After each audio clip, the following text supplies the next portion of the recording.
Berbaki kurang 4 hari lagi sebelum negara bakal menerima bekalan pertama vaksin COVID-19, kita ingin melihat lebih mendalam persiapan negara dan masyarakat untuk memulakan program vaksinasi COVID-19, antara program vaksinasi terbesar dalam sejarah negara. Dan untuk mengulas lanjut, bersedia menerusi Skype Profesor Dato' Dr. Syed Muhammad Al-Junid. Syed Junid, pakar perubatan kesihatan awam. Terima kasih Prof bersama saya di Buletin Awani jam ini. Kita nak lihat persiapan kerajaan untuk melancarkan program vaksin terbesar dalam sejarah negara. Bagaimana pandangan Prof? Persiapan setakat ini mencukupi atau tidak? Dari aspek komunikasi juga bagaimana? Ya, terima kasih Naila. Daripada berita yang kita perolehi mengatakan Malaysia sudah pun membuat persiapan-persiapan terakhir bagi melaksanakan program imunisasi yang terbesar dalam mungkin dalam dekad ini. Jadi bagi penyelidik-penyelidik di peringkat dalam sistem kesihatan seperti saya dan rakan-rakan, kami merasakan beberapa perkara lagi perlu diperkuatkan. Pertama di peringkat nasional, seperti mana yang kita dengar bahawa usaha untuk mendapatkan bekalan vaksin yang lebih banyak dan juga sedang diusahakan, dan juga untuk mendapatkan vaksin yang dalam bentuk yang lain selain daripada yang dibekalkan oleh Pfizer juga merupakan langkah yang baik, kerana untuk mencapai suatu liputan sehingga mencapai 85 ke 90% daripada liputan yang efektif, ia mengambil masa yang lama dan juga memerlukan perancangan yang terperinci. Yang lebih penting adalah persiapan di peringkat lokal, di peringkat tempatan. Kalau kita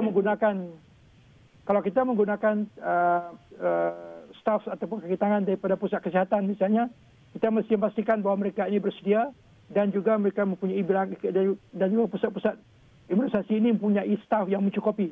Kerana pada masa sekarang staf ini juga menjalankan tugas-tugas yang lain dalam sistem kesihatan. Mereka memberikan perkhidmatan lain kerana klinik kesihatan kita adalah merupakan peringkat pertama masyarakat mendapatkan kontak untuk sistem untuk rawatan-rawatan kesihatan. Ini perlu kita laksanakan. Pada masa yang sama, kita tidak harus memandang kecil tentang isu mengenai penolakan vaksin oleh golongan yang tertentu. Jadi usaha harus dijalankan daripada sekarang supaya tidak berlaku penularan berita-berita palsu mengenai vaksin yang akan mengganggu permintaan dan juga yang akan mengganggu proses masyarakat menerima vaksin ini peringkat tempatan. Pada masa yang sama, rekod pesakit dan juga rekod penerima vaksin di peringkat klinik kesihatan harus diperbaiki. Kalau kita ada lebih daripada satu jenis vaksin dan kita memerlukan dos yang kedua, kita mesti pastikan rekod ini adalah up to date. Rekod yang digunakan itu adalah rekod yang berkesan dan juga komplit. Ini perlu kita laksanakan. Saya yakin kaki tangan kesihatan di peringkat klinik kesihatan dan di akar umbi sudah pun diberikan latihan. Mereka juga mempunyai pengalaman yang luas. Tetapi ini vaksin COVID-19 ini agak berbeza dengan vaksin yang lain. Kita memerlukan 2 dos dan dilakukan di kalangan orang yang dewasa. Staf kita di peringkat klinik kesihatan biasanya memberikan vaksin kepada bayi dan juga pada anak-anak dan bukan kepada orang dewasa. Jadi harus mereka diberikan latihan yang mencukupi dan bekalan selain daripada bekalan vaksin, bekalan daripada peralatan-peralatan tambahan. Misalnya ada di beberapa negara mereka bukan saja kekurangan vaksin, tapi kekurangan alat penyuntik. Jadi ini harus disiapkan supaya tidak berlaku sebarang kelewatan dalam memberikan vaksin tersebut. Ya Prof, pastinya setiap negara mempunyai pendekatan yang berbeza dalam melancarkan program vaksinasi masing-masing. Di Indonesia misalnya, mereka mengutamakan golongan muda. Mereka melihat golongan muda ini merupakan sebahagian besar daripada tenaga kerja di masyarakat mereka. Di Malaysia pula berbeza, kita mengutamakan petugas kesihatan dan juga antaranya ahli parlimen juga termasuk dalam golongan yang menerima vaksin pada fasa pertama. Bagaimana Prof melihat perbandingan ini, perbezaannya dan juga penyenaraian golongan yang diutamakan di negara ini? Ya, pernah saya sentuh dahulu mengenai prioritas fasa 1, fasa kedua dan seterusnya. Mungkin ahli masyarakat tidak akan mempersoalkan kalau sekiranya kita memberikan prioriti kepada staf kesihatan, frontliners kita. Ini memang logik dan boleh diterima kerana mereka inilah yang akan berdepan dengan masyarakat dan mungkin mereka akan terdedah. Tetapi kita harus hati-hati bahawa pemberian vaksin kepada golongan-golongan elit misalnya akan menyebabkan keresahan di kalangan ahli masyarakat. Yang keduanya, adakah harus kita berikan kepada golongan muda ataupun kepada golongan tua? Seperti mana yang dikatakan tadi, di Indonesia mereka memberikan kepada golongan muda dahulu. Asas bagi negara yang melakukan perkara ini termasuk juga di Thailand adalah golongan muda ni mereka ni yang mobile dan mereka yang akan membawa penyakit kalau tidak diberikan imunisasi kepada ahli masyarakat, ahli keluarga mereka, termasuk golongan tua.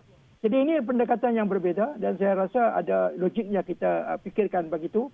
Mungkin prioritas kita untuk memberikan kepada golongan tua ini kita teruskan, tetapi secepat mungkin kita harus memberikan vaksin ini kepada golongan-golongan yang 18 tahun ke atas supaya mereka juga dapat diberikan perlindungan segera. Prof, terdapat satu lagi kebimbangan. Tadi Prof menekankan tentang keyakinan rakyat terhadap vaksin dan kini ada satu kebimbangan mengenai beberapa syarikat-syarikat kecil tempatan yang telah pun meraih bekalan vaksin sendiri, mendapatkan perjanjian masing-masing untuk mendapatkan bekalan vaksin untuk dijual secara sendiri dalam negara. Ini menimbulkan beberapa persoalan, mungkin dapat menambahkan bekalan ataupun akses vaksin dalam negara, tetapi mungkin akan ada risiko terhadap keyakinan rakyat juga kerana ada antara syarikat ini langsung tidak berkaitan dengan kesihatan, tidak ada pengalaman dengan vaksin. Bagaimana pandangan Prof terhadap perkara ini? Ya, ada beberapa perkara yang harus kita fikirkan apabila perkara ini berlaku. Pertama sekali, kebaikan daripada atau kekuatan daripada kaedah ini adalah masyarakat akan mendapat vaksin dengan lebih mudah. Tetapi yang berbahayanya adalah pertama, kita tidak pasti apakah vaksin tersebut merupakan vaksin yang betul-betul vaksin. Kita tidak mahu ada vaksin palsu yang diedarkan oleh syarikat-syarikat yang ingin mengambil keuntungan. Yang keduanya juga adalah apabila vaksin yang kita berikan kepada ahli masyarakat menggunakan satu jenis vaksin, misalnya vaksin A, tetapi vaksin yang kedua itu, yang dos yang kedua itu mereka mungkin mendapatkannya daripada klinik kesihatan dengan dos yang dengan jenis vaksin yang berbeza. Ini akan menimbulkan masalah kerana imuniti kita akan terganggu kalau kita menggunakan dua jenis vaksin yang berbeza. Jadi saya rasa kerajaan harus memendung perkara tersebut. Pastikan bahawa kalau ada syarikat yang ingin membeli sendiri vaksin tersebut, harus dilakukan penelitian dengan jelas supaya mereka tidak mendapatkan vaksin palsu dan juga mereka juga terlatih untuk memastikan bahawa vaksin ini diberi dengan baik. Kalau tidak, dia akan menyebabkan berlakunya cacam rebah dalam sistem kesihatan kita. Ada yang mendapat vaksin daripada sumber-sumber yang kita tidak percayai. Kalaulah vaksin tadi merupakan vaksin yang tidak berkesan, vaksin yang palsu, maka ini akan menimbulkan berbagai masalah pada masa hadapan. Dan kita akan menghadapi cabaran yang amat besar untuk memastikan bahawa pandemik tadi dikawal.